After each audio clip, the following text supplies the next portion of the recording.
अब शुरू करते हैं अंतिम दिन का ये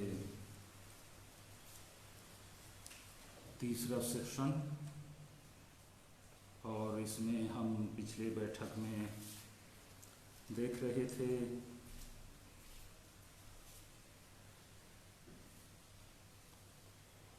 मरिया भक्ति के संबंध में। मरिया भक्ति में हम रोजरी पर चर्चाएं कर रहे थे और उसके अतिरिक्त करिश्माई प्रार्थना जिसके द्वारा कई लोगों को जीवन में राहत मिली है, कई लोगों को शारीरिक मानसिक चंगाई प्राप्त हुई है। लोग इसका साक्ष्य भी देते रहे हैं और वैसे भी विश्वास में दृढ़ता मजबूती के लिए ये प्रार्थना काफ़ी हेल्पफुल है, सहायक है। लघु ख्रिस्तीय समुदाय एक और तरीका है या एक माध्यम है भक्ति में और एक दूसरे के साथ घनिष्ठता के संबंध में बढ़ने के लिए। मैं एक छोटा सा अंश प्रेरित चरित्र से पढ़कर सुनाना चाहता हूँ आप लोगों को।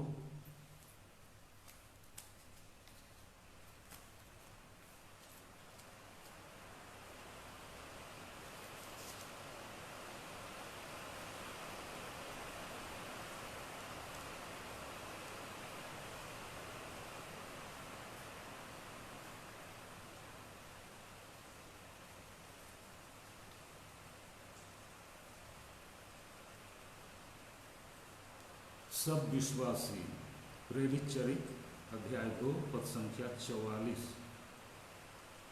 सब विश्वासी एक हृदय थे, सब विश्वासी एक हृदय थे। उनके पास जो कुछ था उनमें सबों का साझा था।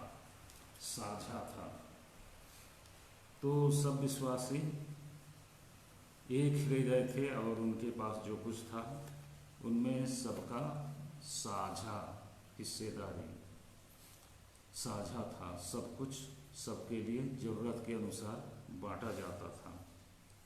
तो लघु ख्रिस्तीय समुदाय में गांवों को छोटे छोटे दलों में विभाजित करके प्रार्थना के जो 5-6 चरण हैं उनके आधार पर प्रार्थना करने का प्रशिक्षण दिया जाता है और उस प्रशिक्षण के माध्यम से स्वयं वो नियमित रूप से आपस में मिलें, प्रार्थना करें, बाइबल वचनों पर चिंतन व्यक्त करें और बाइबल वचनों के शेयरिंग के माध्यम से, रिफ्लेक्शन चिंतन के माध्यम से क्या दूसरे के लिए हम हेल्प कर सकते हैं, क्या सहायता पहुंचा सकते हैं, इस तरह की बातें और निवेदन। और अंतिम जो प्रार्थना है उसके समापन के बाद लोग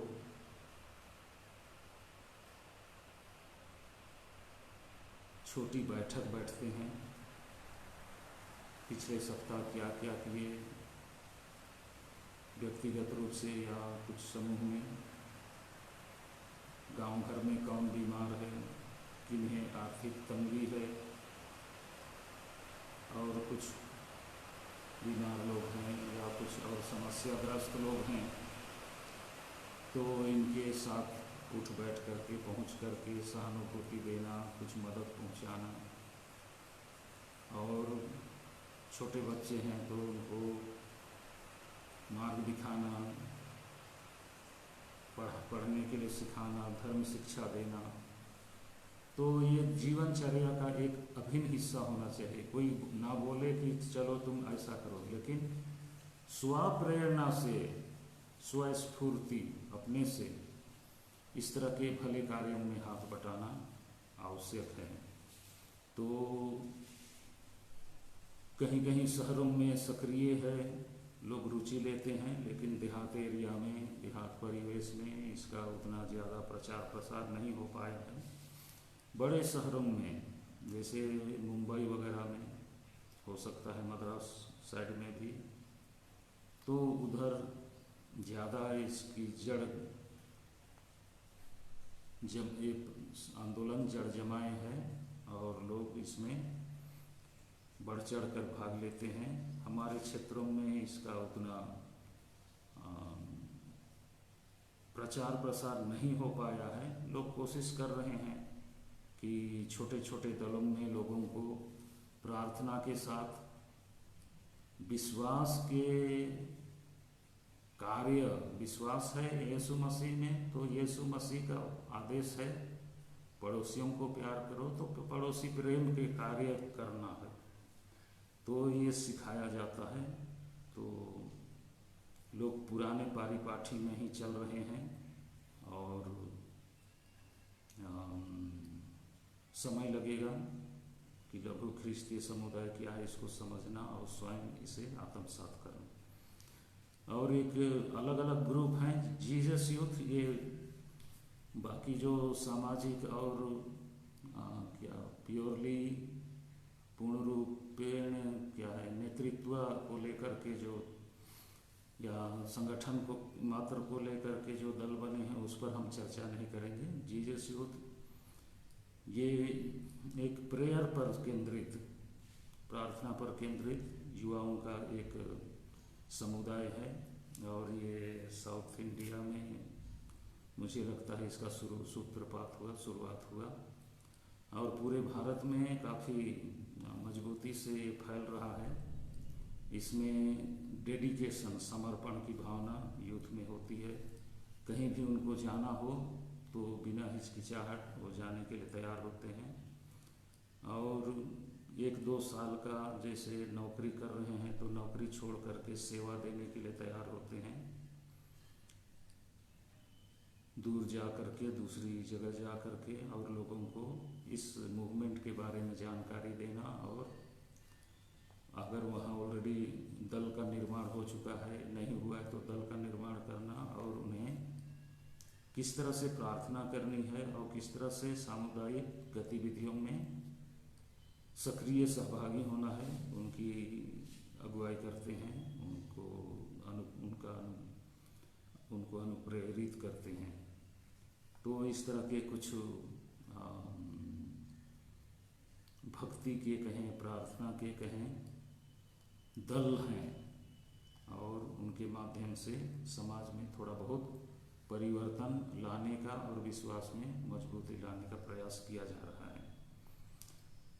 आइए अभी हम थोड़ा सा संतों की जीवनी पर थोड़ा चर्चा करें। संतों की जीवनी, इसके तहत मैं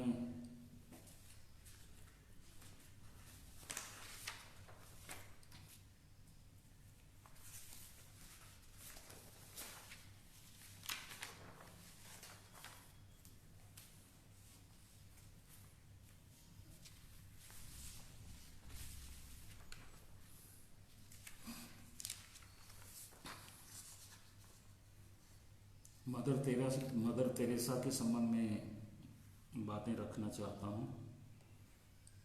मदर तेरेसा विश्व प्रसिद्ध एक पर्सनालिटी, एक व्यक्तित्व हैं। तो कुछ लेख मैं स्वयं ही लिखा था, उसी को आपके सामने रख रहा हूँ।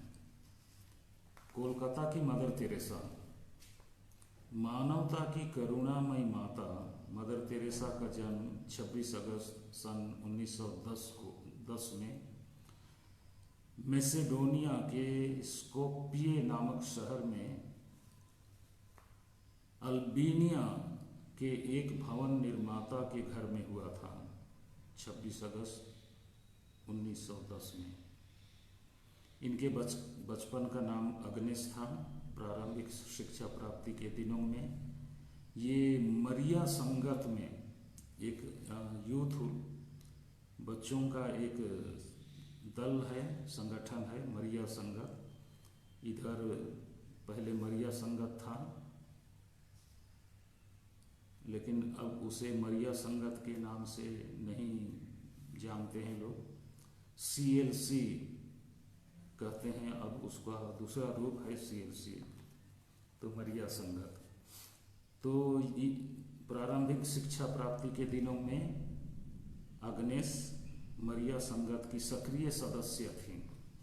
उन दिनों में उत्तरी भारत के कर्सियों में काम कर रहे एक जेसुइट धर्मसंघी पुरोहित नियमित रूप से अपने पत्र लिखते थे, वहीं के थे, इन्हीं के निकट के, इन्हीं के पल्ली के, और बंगाल मिशन में काम कर रहे थे कोलकाता के आसपास। तो बंगाल मिशन का जिक्र करते थे। उनकी सब चिट्ठियां मरिया संगत के सदस्यों को, बच्चियों को पढ़कर सुनाई जाती थीं। प्रारंभिक दिनों में चुनौतीपूर्ण कार्यों का वर्णन सुनकर बालिका अग्नेस के मन में बंगाल मिशन को अपने भावी प्रेरिताई का क्षेत्र बनाने की इच्छा इनमें जागृत हुई। इसलिए 25 सितंबर 1928 को अग्नेस ने लोरेटो धर्म संघ की सदस्या के लिए आवेदन किया। उसी वर्ष 29 नवंबर को वे भारत आ गई। 1928 के 29 नवंबर को वो भारत पहुंच गई। लोरेटो धर्म समाज में 25 मई सन 1931 को इन्होंने प्रथम व्रत धारण किया, और व्रत धारण के साथ ये सिस्टर तेरेसा नाम लेती हैं और सिस्टर तेरेसा के नाम से पुकारी जाती हैं। 2 मई सन 1937 को इनका अंतिम व्रत धारण समारोह संपन्न हुआ। सन 1937 को ये जीवन मन्नत ग्रहण करती हैं, लेती हैं। उस समय से ये मदर तेरेसा कहलाने लगती हैं। अंतिम मन्नत के बाद से इन्हें लोग मदर तेरेसा के नाम से जानते हैं। इस दरमियान में ये सेंट मैरीज कलकत्ता स्कूल की प्राचार्य, प्रिंसिपल के पद पर कार्य कर रही थीं। दूसरे वर्ष सितंबर महीने के 9 तारीख को जब वे अपने वार्षिक आत्मिक साधन के लिए यात्रा में निकली थीं, तब रेलगाड़ी में उन्हें झुग्गी झोपड़ी में रहने वाले गरीबों के बीच काम करने की एक अलग सी प्रेरणा ईश्वर से उन्हें मिली। गरीबों में सबसे गरीब लोगों के बीच ईश्वर के असीम प्यार की प्यास बुझाने और आत्माओं की मुक्ति के लिए उन्होंने अपने जीवन का पुनः समर्पण करने की ठान ली। तो 2 बातें हैं। एक तो असीम प्यार की प्यास बुझाने, ईश्वर की असीम प्यार की प्यास बुझाने। आप लोगों को बात समझ में नहीं आ रही है। यीशु ने सूली पर से, काफी देर हो गई सूली पर लटकते लटकते, और उसने 6-7 बातें कही सूली पर से। जैसे उस डाकू से जो दाहिनी ओर था, यीशु ने कहा, आज ही तुम मेरे साथ स्वर्ग में होगी। इसी तरह से भद्रे देख, या तुम्हारा पुत्र है, और उस यूहन्ना से कहा, तुम्हारी माता इत्यादि। मैं प्यासा हूँ भी यीशु ने कहा, मैं प्यासा हूँ यीशु ने कहा। तो लोग खट्टी अंगूरी पनसुक्ता में डुबो करके उसके मुंह से रखते हैं, वो चखते हैं और कहते हैं हो गया। उनको प्यास नहीं थी यीशु को, ये भौतिक चीज पानी की या दाखरस की, अंगूरी की, उसकी प्यास नहीं थी। यीशु को प्यास थी आत्मा की। यीशु को प्यास थी आत्मा की, कि अधिक से अधिक आत्माएं सुरक्षा पाएं, मुक्ति पाएं, यीशु के निकट आएं। तो ईश्वर के असीम प्यार की प्यास बुझाने और आत्माओं की मुक्ति के लिए कार्य करने हेतु इन्होंने अपने जीवन का पुनः समर्पण करने की ठान ली। आत्माओं की मुक्ति और ईश्वर के असीम प्यार की प्यास बुझाने, यीशु से, ईश्वर से बिल्कुल तादात्म्य, बिल्कुल अंतरंग अनुयायी बनकर, भक्त बनकर काम करने या जीवन यापन करने की उन्होंने ठान ली। तो यीशु से, ईश्वर से अंतरंग रूप से जुड़ेंगे तो उसका मतलब है यीशु ढकेलेंगे लोगों की ओर, गरीबों की ओर, अनाथों की ओर, अपंग लोगों की ओर, कोढ़ लोगों की ओर, जितने भी लोग विधवा हैं, बुढ़ापे से लाचार हैं, मरने वाले हैं, बीमार हैं, उनकी ओर यीशु ढकेलेंगे और उनको उठा के लाना है। 16 अगस्त सन 1948 को मदर तेरेसा ने लोरेटो धर्म समाज के परिधान उतारकर नीले पाड़ वाली एक सफेद रंग की साड़ी पहन लिया। तत्पश्चात उन्होंने 3 महीनों तक इंटेंसिव नर्सिंग कोर्स पूरा किया। 3 महीने का नर्सिंग कोर्स, दवा दारू से संबंधित और सेवा, रोगियों की सेवा से संबंधित कोर्स, 3 महीने का इंटेंसिव कोर्स पूरा किया और 21 दिसंबर सन 1948 से विशिष्ट सेवा कार्य में जुट गई। 21 दिसंबर 1948 से प्रथम व्यक्ति जिसे इन्होंने गले लगाया वह कचरे के ढेर में मृत प्राय पड़ा हुआ व्यक्ति था। कचरे के ढेर में उसके शरीर के आधे चमड़े और मांस चींटियों द्वारा खाए जा चुके थे। वो आदमी कैसे रहा होगा, वो आदमी कैसे दिखता था होगा। चींटी उसके शरीर में पूरा भरे हुए, हल्का हल्का सांस चल रहा है। वो चींटी को भगाने तक का उसमें ताकत नहीं है, हाथ पांव हिला नहीं पा रहा है, अधमरा और घाव पूरे शरीर में, दुर्गंध आ रहे होंगे और ऊपर से कचड़े के ढेर में पड़ा हुआ है।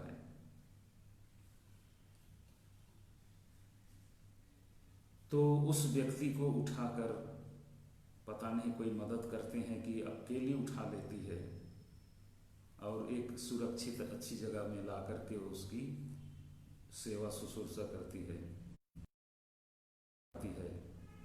कुसुम पानी से घावों को धोती है और कुछ दवा है उसके पास तो उसे लगाती है। जगह जगह जरूरत अनुसार पट्टी बांध रही है, उसको पंखा डुला रही है, उससे बात करने की कोशिश कर रही है, उसको हिला रही है। कैसे लग रहा है, कितना पीड़ा, दर्द, कितनी पीड़ा हो रही है, कितना दर्द हो रहा है, पूछ रही है। और उसके लिए दुखी है, बात नहीं कर पा रहा है, बोल नहीं पा रहा है, पीड़ा से कराह रहा है, सहलाती है उसके शरीर को। 7 अक्टूबर 1950 को मिशनरीज ऑफ चैरिटी धर्म समाज को संत पिता द्वारा मान्यता दी गई। 1950 7 अक्टूबर, ये रोजरी पर्व का दिन है। और आप लोगों को ये जानकर आश्चर्य होगा कि हमने इसके जस्ट पहले रोजरी पर चिंतन किया और कहा कि 7 अक्टूबर को प्रतिवर्ष कलीसिया रोजरी का त्यौहार मनाती है। तो कब से मनाती है? हमने कहा 1571 के लड़ाई में विजय के बाद से। जगह का नाम लेपांतो में लड़ाई थी। लेपांतो में विजयी होने, युद्ध में विजयी होने के उपलक्ष्य में।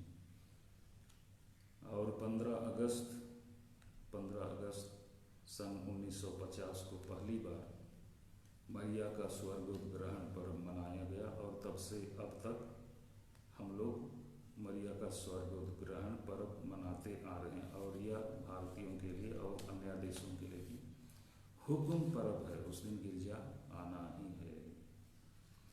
तो 7 अक्टूबर 1950 को मिशनरीज ऑफ चैरिटी धर्म समाज को संत पिता द्वारा मान्यता दी गई।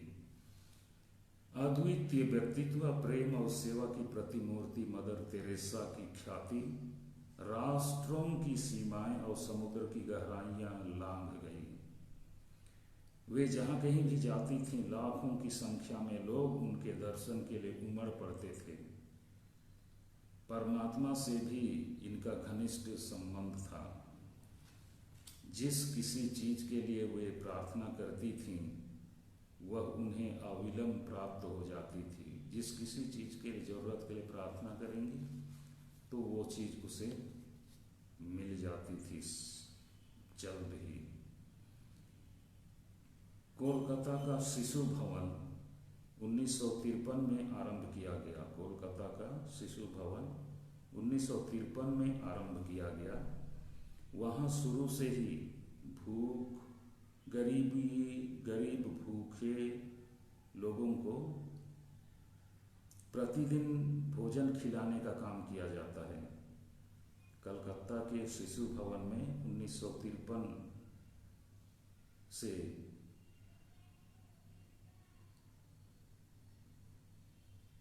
आसपास के गरीबों को, भूखे लोगों को प्रतिदिन भोजन खिलाने का काम किया जाता है। एक दिन अचानक राशन खत्म हो गया। खाद्य सामग्री जो भी रहा होगा, मैदा या रोटी या चावल, दाल, सब्जी जो भी है जिसे तैयार करते थे, तो बिल्कुल समाप्त, खाली अब हो रहा। जो सिस्टर इंचार्ज थी राशन की, सिस्टर से यह जानकारी मदर को मिली कि अब राशन तो नहीं है और लोग पहुंच रहे हैं, खाने का समय, बांटने का समय होने को जा रहा है और पहले से ही लोग पहुंच रहे हैं। यह सुनकर कि राशन नहीं है, मदर तेरेसा तत्काल गिरजाघर में प्रवेश करती हैं। प्रार्थना के लिए घुटने टेकी ही थीं कि ब्रेड से भरी एक ट्रक वहां गेट पर पहुंच गई। उनके जीवन में इस तरह के छोटे बड़े आश्चर्यजनक कार्य बार बार होते रहते थे। खिलाने के लिए कुछ नहीं था उस दिन गरीबों को। 500, 1000, 2000 लोग वहां आते थे रोज दिन खाने के लिए। और एक दिन अचानक खत्म हो जाता है खाद्य सामग्री। जब मदर तेरेसा को पता चलता है तो वह घबरा जाती है, गिरजा जाती है प्रार्थना के लिए। घुटनी टेकी ही है कि हॉर्न बजता है गेट की ओर। एक बड़ी ट्रक आती है जिसमें ब्रेड भरा हुआ है और इस तरह से उस दिन गरीबों को, भूखे लोगों को खाने के लिए पर्याप्त रोटी मिल गई। 5 सितंबर 1997 को 5 सितंबर 1997 को इस महान आत्मा के निधन का समाचार जंगल में लगी आग की तरह संपूर्ण विश्व में फैल गया। इस महान आत्मा के निधन का समाचार जंगल में लगी आग की तरह संपूर्ण विश्व में फैल गया। यह समाचार सुनते ही दुनिया भर के राष्ट्र इस तरह शोकाकुल हो गए, मानो मानवता की आंखें स्वस्फूर्त नम हो गई, सुन्न हो गई, आंखों में पानी भर गया। मानवता की ममतामयी माता जिन्हें हम जानते थे अब नहीं रही। उनके निधन से विश्व के बेसहारे मानो एक बार पुनः और एक बार पुनः अनाथ हो गए। उनके निधन से विश्व के बेसहारे मानो पुनः और एक बार अनाथ हो गए।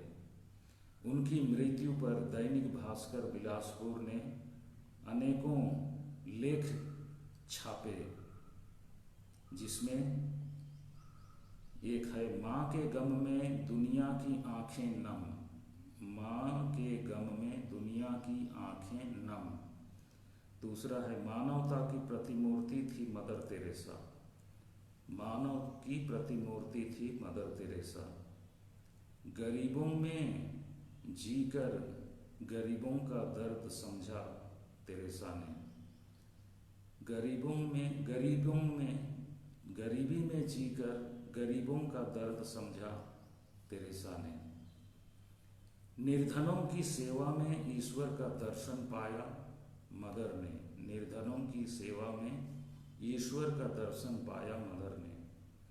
इसी तरह नवभारत बिलासपुर से छपने वाला, वो दैनिक भारत भास्कर भी, ये नवभारत बिलासपुर से छपने वाला, इसमें लेख छापे गए। पीड़ित मानवता की ममतामयी माँ मदर तेरेसा नहीं रही तथा गरीबों और बेसहारों की सेवा में ही मदर ने पा लिए ईश्वर के साक्षात दर्शन। ये दो लेख हैं। पीड़ित मानवता की ममतामयी माँ मदर तेरेसा नहीं रही, ये एक लेख है, और दूसरा गरीबों और बेसहारों की सेवा में ही मदर ने पा लिए ईश्वर के साक्षात दर्शन। इस तरह के लेखों के द्वारा मार्मिक ढंग से मदर तेरेसा की जीवनी और उसके गरीबों के बीच सेवा कार्य पर लोगों ने प्रकाश डाला और अपना शोक व्यक्त किया। मदर तेरेसा को देश और दुनिया से जितने अवार्ड सम्मान प्राप्त हुए उतने शायद ही किसी और अन्य व्यक्ति को प्राप्त हुए होंगे। बहुत अवार्ड दिए गए। प्रमुख सम्मान में विशिष्ट सेवाओं के लिए पद्म श्री पुरस्कार सन 1962 में, नोबेल शांति पुरस्कार 1979 में। ये विश्व में सर्वश्रेष्ठ सेवा कार्य, चाहे किसी क्षेत्र विशेष में अनुसंधान के लिए, खोज के लिए, लिटरेचर में अच्छी लेखनी के लिए या मानव सेवा के लिए, ये पुरस्कार दुर्लभ व्यक्तित्व वाले लोगों को दिए जाते हैं। भारत का सर्वोच्च सम्मान भारत रत्न दिया गया 1980 में, और इसी तरह से कम उनको 60, 70, 80 विभिन्न देशों के विभिन्न संगठनों की ओर से बड़े पुरस्कार दिए गए। इनके अतिरिक्त अन्य छोटे बड़े 80 के आसपास सम्मान इनके जीवन काल में इन्हें प्राप्त हुए। मदर तेरेसा के जीवन काल में मिशनरीज ऑफ चैरिटी धर्म समाज के सदस्य 124 देशों के 179 केंद्रों में बीमारों, अनाथों, कुष्ठ रोगियों तथा निसहाय वृद्धजनों की सेवा कर रहे थे। 124 देशों में 579 केंद्रों में, भारत जैसे एक देश हो गया,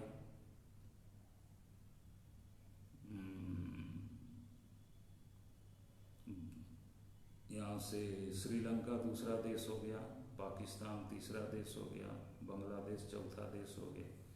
इसी तरह से 124 देशों के 579 केंद्रों में बीमार, अनाथों, कुष्ठ रोगियों तथा निसहाय वृद्धजनों की सेवा उनके सदस्य, संस्था के सदस्य कर रहे थे जब मदर तेरेसा जीवित थीं। उस समय इस समाज में कुल 4000 सिस्टर लोग थे। उसके जीवन काल में कुल 4000 सिस्टर्स थीं, 400 ब्रदर थे, पुरुष वर्ग के संघ के लोग, ब्रदर, जीवन ब्रदर, और 15 पुरोहित थे, 15 पुरोहित थे इनके धर्म संघ में। मदर की मृत्यु के पश्चात वर्ष 2003 में उन्हें धन्य घोषित किया गया। अब 4 सितंबर 2016 को वे संत घोषित की जा चुकी हैं। आध्यात्मिक दृष्टि से यह दुनिया में घटित होने वाली बहुत बड़ी घटना है। आध्यात्मिक दृष्टि से यह दुनिया में घटित होने वाली बहुत बहुत बड़ी घटना है, या यूं कहें, कोलकाता की संत तेरेसा ईश्वर की ओर से मानवता को दिया जाने वाला सबसे बड़ा वरदान है। कोलकाता की संत तेरेसा ईश्वर की ओर से मानवता को दिया जाने वाला सबसे बड़ा वरदान रही। इस महान कार्य के लिए ईश्वर को शत धन्यवाद। तो ये है मदर तेरेसा, संत मदर तेरेसा के संबंध में एक छोटा परिचय।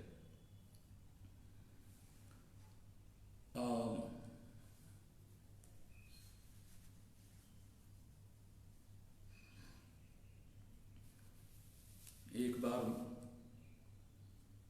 मुझे उनका दर्शन करने का अवसर मिला। रांची में, मुझे लगता है 1979 में, 79-80 में रांची में आई थी मदर तेरेसा। बहुत छोटी कद की हैं, और जैसे ही सरकार को, स्टेट गवर्नमेंट को पता चला कि मदर तेरेसा रांची आ रही है, उसके पहले से हर चौक चौराहों में पुलिस बिल्कुल चाक चौबंद तैनात सलामी देने, या कोई अनहोनी ना हो, और उसको एक खुली गाड़ी में बैठा करके शहर में घुमाया गया, और उसके आगे और उसके पीछे दो बड़े बड़े मिलिट्री जो LMG राइफल लेकर के चलते हैं, ऐसे उनको एक तरफ से ऑनर सम्मान देने के लिए दोनों तरफ से आगे पीछे मिलिट्री, वहाँ बिहार रेजिमेंट के मिलिट्री हैं, तो उनकी गाड़ियाँ आगे पीछे चल रही थी। तब मैं ब्रदर था और सेंट आल्बर्ट्स रांची का विद्यार्थी। तो हमारे पास एक बुजुर्ग फादर थे, बिंडल्स, उनका पूरा नाम मुझे याद नहीं, तो उनसे वो मिलने आई थी और हम लोगों को कुछ संदेश देने आई। तो वहाँ आधा घंटा लगभग रुकी थी। तब हमने देखा किस तरह से जब दूसरे स्टेट में जाती है तो वहाँ की सरकारें सजग हो जाती हैं। मैं तो थोड़ा कम ही बता रहा हूँ, लेकिन 2001 या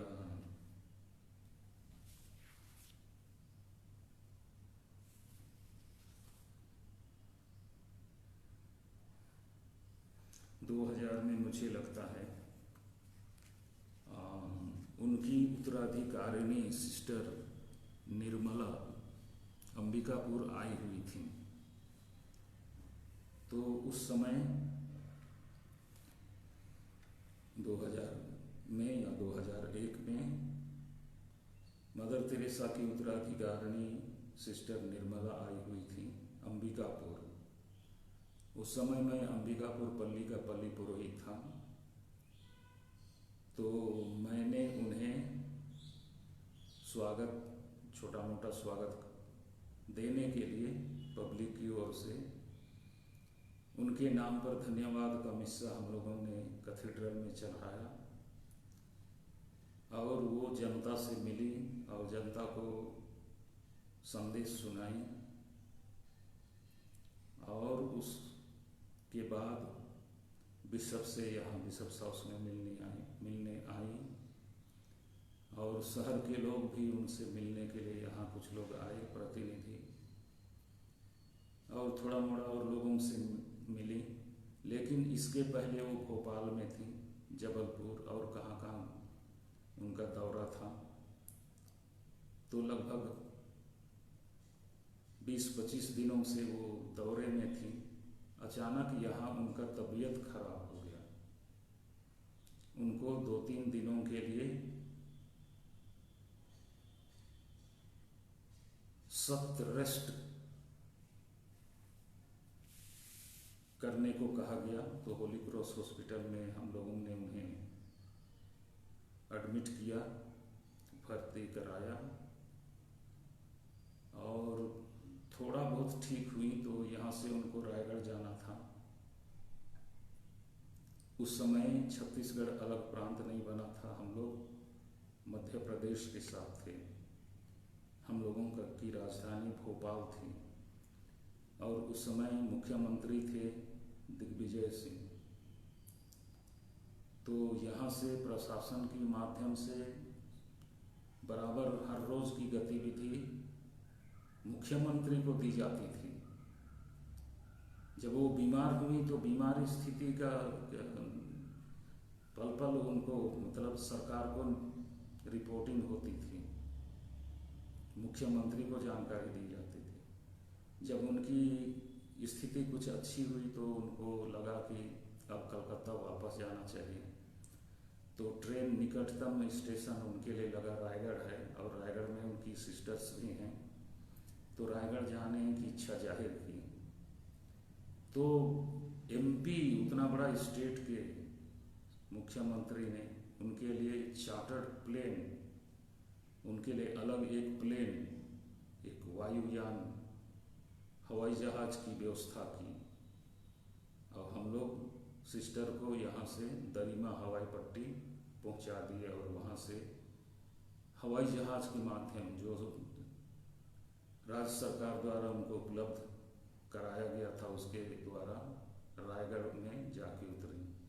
तो मैं ये कहना चाह रहा हूँ कि मदर तेरेसा के कारण उनकी उत्तराधिकारिणी लोगों का भी वैसे ही देश में विभिन्न राज्यों में सम्मान है। लोग आदर के साथ क्या है गार्ड ऑफ ऑनर देते हैं। जो बड़े बड़े नेताओं को स्वागत करने का तरीका होता है गार्ड ऑफ ऑनर, तो उस तरह से मदर तेरेसा को और उसकी उत्तराधिकारिणी को भी इस तरह के सम्मान दिए जाते रहे। तो उसकी पर्सनालिटी, उसका व्यक्तित्व कितना महान था, क्योंकि उसने सेवा के द्वारा सबका दिल जीता। सेवा के द्वारा, सेवा को हम लोग कहाँ से पाते हैं, कहाँ से हमें ये शिक्षा मिलती है? यीशु ने कई बार कहा कि मानव पुत्र सेवा कराने नहीं कि तुम मेरी सेवा करो, सेवा करने आया, सेवा करने आया है। मानव पुत्र सेवा कराने नहीं कि 4-5 लोग बराबर उसके आगे पीछे रहें, उसकी सेवा करते रहें, नहीं, वो सेवा करने आया। कहाँ लंगड़े लूले, कहाँ गरीब लोग, कहाँ कमजोर लोग, उनके बीच में इनका जाना ना। इसीलिए फरीसी, शास्त्री और सदुकी लोग यीशु से नफरत करते थे, उसके खिलाफ षड्यंत्र रचते थे, क्योंकि ये आम लोगों के बीच बहुत पॉपुलर हो जा रहा है, गरीब लोगों के बीच, कमजोर लोगों के बीच पॉपुलर हो जा रहा है। इनकी संख्या बढ़ रही है, हम लोगों को कोई नहीं पूछेगा, अभी से नहीं पूछ रहे हैं, उसके खिलाफ षड्यंत्र रचते हैं। सेवा के की शिक्षा को और अधिक स्पष्ट करने के लिए एक कहानी बताते हैं। एक आदमी यरूशलेम से जेरिको जा रहा था। एक व्यक्ति यरीको से यरूशलेम से जेरिको जा रहा था और वो रास्ते में डाकुओं के हाथ पड़ गया। डाकुओं ने उन्हें बहुत मारा पीटा और उसके जो भी सामान थे सब छीन लिए, रुपये पैसे सब छीन लिए और अधमरा करके उसको छोड़ दिया। इसी बीच उसी रास्ते से एक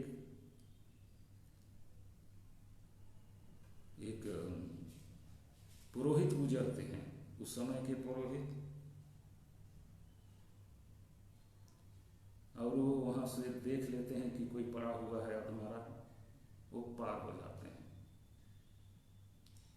उसके पीछे और एक कानून पंडित वो भी आते हैं और वो भी देखते हैं और वहां से पार हो जाते हैं।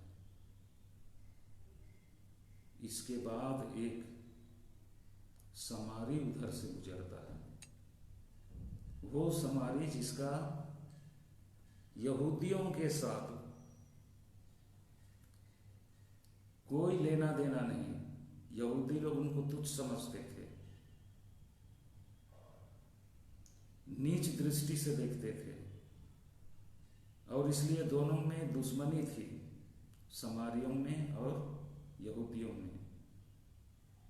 यहूदी लोग गलीलिया तरफ से सीधे यरूशलेम हर साल जाते तो 3 दिन के बदले 2 दिन लगते, लेकिन उनका वो नगर जो है सामने में है बीच रास्ते में, तो उनको घूम करके जाना है, भले 1 दिन ज्यादा लग जाए। इस तरह की मानसिकता उनमें थी। मैं थोड़ा बढ़ा के बोल रहा हूं। एक दूसरे को नहीं देखना चाहते थे, भले उनको कठिनाई सहना पड़े, भले उनको यात्रा में 1 दिन और एक्स्ट्रा लग जाए, इस तरह की बातें बोल रहा हूं।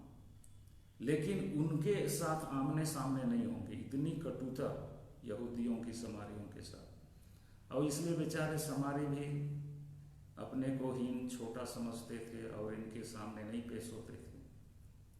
उनके साथ कोई लेन देन नहीं था, कोई खान पान नहीं था। लेकिन जब यही समारी एक यहूदी को अधमरा देखता है, वो दया से द्रवित हो जाता है, दौड़ कर जाता है, वो उसके घावों को देखता है और उसमें डिटोल अंगूरी लगा करके उसको धोता है घाव को, और उसके बाद में पट्टी बांधता है और अपनी ही सवारी पर, घोड़े पर बैठा कर उसको एक निकट के हॉस्पिटल में ले जाता है, डिस्पेंसरी में, और 1-2 दिन उनके साथ वहाँ रह करके उनकी सेवा में जो भी हैं उनका वो साथ देता है। और बाद में वो वहाँ से जब जा रहा है तो वहाँ के इंचार्ज को, जो डायरेक्टर है उस संस्था के, उस डिस्पेंसरी के, छोटे हॉस्पिटल के, उसको वो बोलता है कि इसकी अच्छी देख रेख कीजिए और जो कुछ भी खर्च होगा तो उसका रिकॉर्ड रखिए, हिसाब रखिए। मैं लौटूंगा, जब उधर से जा रहा हूँ लौटूंगा तो फिर मैं आपको पूरा पूरा दाम चुका दूंगा। तो ये है पड़ोसी प्रेम।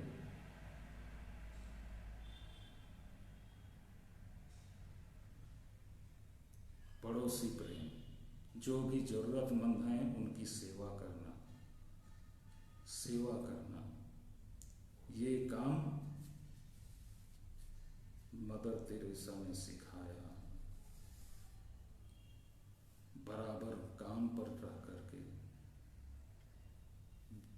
जो खा नहीं सकते हैं उनको खिला रही हैं, जो नहा धोआ नहीं सकते हैं उनको नहला धोआ रही है, जिनके घाव हैं पूरे शरीर में कोड़ से भरे हुए हैं उनको धो रही है, दवाई लगा रही है, पट्टी लगा रही है। इस तरह के सेवा के कार्य आप लोगों को करने की तो जरूरत नहीं होगी, उतनी नौबत नहीं आएगी, लेकिन अपने ही घर में, पड़ोस में, अपने ही गांव मोहल्ले में 1-2 बीमार लोग मिलेंगे, क्या आप उनके पास जा सकेंगे? क्या आप उनकी सेवा कर सकेंगे? सेवा के लिए हाथ बढ़ाएंगे? ये एक चुनौती है। मदर तेरेसा ने एक आदर्श स्थापित किया है, केवल आदर्श नहीं लेकिन उसको जीने का आज एक चुनौती है। वैसे ही थोड़ा मोड़ा करने का हमारे समक्ष आज एक चुनौती है। अपने ही घर में बीमार हैं, क्या आप उनकी सेवा प्यार से करेंगे?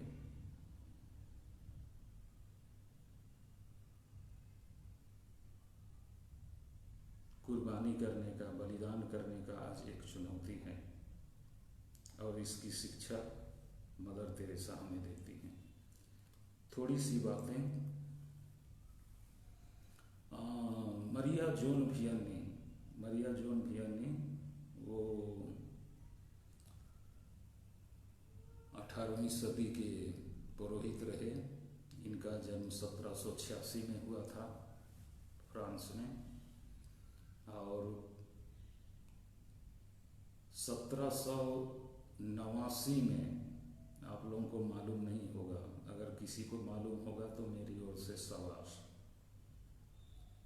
1789 में एक बहुत बड़ी घटना घटी जी, दुनिया में इस तरह की घटना शायद ही घटी हो। फ्रेंच रेवोल्यूशन, फ्रांस की क्रांति जिसने दुनिया को हिलाकर रख दिया, राजाओं को जमीन पर बैठा दिया और जनता को सिंहासन पर बैठाया। राजतंत्र से प्रजातंत्र का मानो एक तरह से शुभारंभ हुआ। राजतंत्र, राजाओं के शासन से जनता का शासन। तो उस समय बहुत उठापटक हुआ फ्रांस में, और बहुत जगह चर्च की संपत्ति, प्रॉपर्टी जब्त कर ली गई। बहुत लोगों को, पुरोहितों को मारा पीटा गया। सिस्टर्स लोग डर के मारे कहीं कहीं छिप गए, बहुत से लोग वापस चले गए घर। बहुत उथल पुथल की स्थिति निर्मित हुई। तो उस समय तो मरिया जोन वियन ने मुश्किल से 4 साल के थे, 5 साल के। उस बीच में उनको पढ़ने का मौका नहीं मिला, अवसर नहीं मिला। वो भेड़ बकरी चराने जाते थे, लेकिन रोज दिन गिरजा जरूर अटेंड करते थे। शायद 11-12 साल के होते होते उनको पढ़ने का चस्का आया। रोज दिन वो गिरजा में वेदी सेवक बनते थे। पल्ली पुरोहित से जैसो हाय हेलो होती थी, उधर हम लोग जैसे बोलते हैं उधर कोई दूसरा नमस्कार होता है। बाद में धीरे धीरे पल्ली पुरोहित ने देखा कि ये बहुत अच्छा लड़का है, इसको पढ़ाने से कैसे होता, कुछ ट्यूशन पढ़ाने लगे। फॉर्मल स्कूल जाने का, जो नियमित विद्यार्थी स्कूल जाते हैं वैसे जाने का मौका नहीं मिला। ट्यूशन ऐसे ही कुछ घंटे पढ़ के फिर बकरी चराना, और इसी तरह से पढ़ता गया, बढ़ता गया, काम करता रहा। तो पल्ली पुरोहित ने पूछा तुम फादर बनोगे? तो उसके मन में जिज्ञासा उठ रही थी कि बनता तो, लेकिन बनना बहुत कठिन था। फिर भी पुरोहित की मदद से ये पुरोहिताई के लिए पढ़ने जाता है, लेकिन भाषा ही सीखा नहीं है तो गड़बड़ा जाता है रास्ता। फिर वापस आता है, उसका वो पुरोहित जो उसकी मदद कर रहा था फिर से उसको पढ़ाता है। इतना पढ़ाता है कि जो भी विश्वास संबंधी और विश्वास की बातें हैं और जो कानून संबंधी बातें हैं, इनको पूरी तरह से उनके भेजे में बैठा देता है। और जब पूछताछ होती है बिशप के द्वारा तो सही जवाब दे देता है। 29 वर्ष की आयु में उसे पुरोहित का अभिषेक दिया जाता है। अभिषेक के बाद में 5-6 साल वो सीनियर प्रीस्ट, 8-9 साल तक बुजुर्ग प्रीस्ट पुरोहित के अधीनस्थ काम करता है। और उसके बाद में उसे आर्स का जिम्मा पल्ली पुरोहित बनाया जाता है। ऐसे पियंकड़ लोग थे, गुंडे लोग थे वहाँ, चोर चंडाल टाइप के लोग थे और पत्थर फेंकते थे चर्च तक। एक आदमी संडे मास नहीं आता था। हार्डली बहुत मुश्किल 230 ईसाइयों की संख्या रजिस्टर में थी, लेकिन कोई गिरजा नहीं आते थे। रोज दिन वो त्याग तपस्या, खाना छोड़ के, पानी पीना छोड़ करके रात भर गिरजा में बैठ करके प्रार्थना करता था।